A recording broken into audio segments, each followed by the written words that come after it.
Hi folks, we're going to take a look at page 219, number 24. So here they give us the value of sine theta, and they want us to use this to determine the value of sine of theta over 2. So I hope you recognize this as something we've seen before. So we do not have the half angle formula on our formula sheet, so we can't access that. But we were able to find a connection between these angles that allowed us to use one of our other identities. And the one that seemed most appropriate was that double angle formula, because the angle theta can be rewritten as 2 times theta over 2. Okay, so this connection allows us to then bring in the double angle formula. The problem with the sine double angle formula is that it produces both a sine and a cosine. Not very useful. Whereas the cosine one, so cos of 2a, can be written in 3 forms. And in one of those forms, it only uses the sine value. Okay, if I was looking for cos of theta over 2, I would be using the other version, 2 cos squared a minus 1. All right, so in this case here, our 2a is going to be our 2 times theta over 2, in other words, theta. And then on this side of the equation, we're going to end up with a sine of theta over 2, which is that thing we're looking for. Only problem is we're given sine of theta, not cos of theta, which is what we need in order to solve this problem. So the first thing we're going to have to do is figure out what cos of theta is. So let's draw a diagram. And this is where we already see that we're in a bit of a pickle, because I would have normally given you what quadrant theta is in, but they don't do that. And here theta could be in either the third quadrant, because sine is negative, or the fourth quadrant. Now, one thing I noticed, since it is a multiple choice question, I noticed that all of these answers, all these possibilities are positive. So if I could figure out where theta over 2 lives, that might help me determine which of these two can work. So let's see if we do that here. If I take something in the third quadrant and I divide it by 2, well, what happens? Well, at the least, this has an angle of pi, so divided by 2 is pi over 2, and at most an angle of 3 pi over 2, which is 3 pi over 4. So in the second quadrant, so sine is positive. So that's a good start. But if I look at something in the fourth quadrant, well, 2 pi divided by 2 is pi. That's the biggest possible value theta over 2 could have. And 3 pi over 2, again, half of that is 3 pi over 4. So again, it's also in the second quadrant. So that doesn't help us. All right. So what we're going to have to do is just pick one of these and see if it works. And if it doesn't, we'll pick the other angle. All right. So let's start with the third quadrant and let's see what happens. So let's assume it's in the third quadrant. So since I have the sine value, in order to find the cosine value, I'm going to have to determine x here. So I know that -5, that represents the y. 13 represents the r value. And so this here is going to be the square root of 13 squared minus 5 squared, but of course it's going to have to be negative since x is negative here.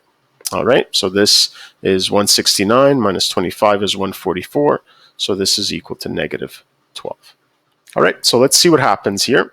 So we have cos of theta. Remember, we're rewriting theta as 2 times theta over 2. Okay, so cos of theta, we can read off our graph. It's just -12 over 13. All right, and then here this is 1 minus 2 sine squared theta over 2. Okay, and now we're going to solve for theta over 2. So I'll bring this expression to the other side to make it positive. So 2 sine squared theta over 2.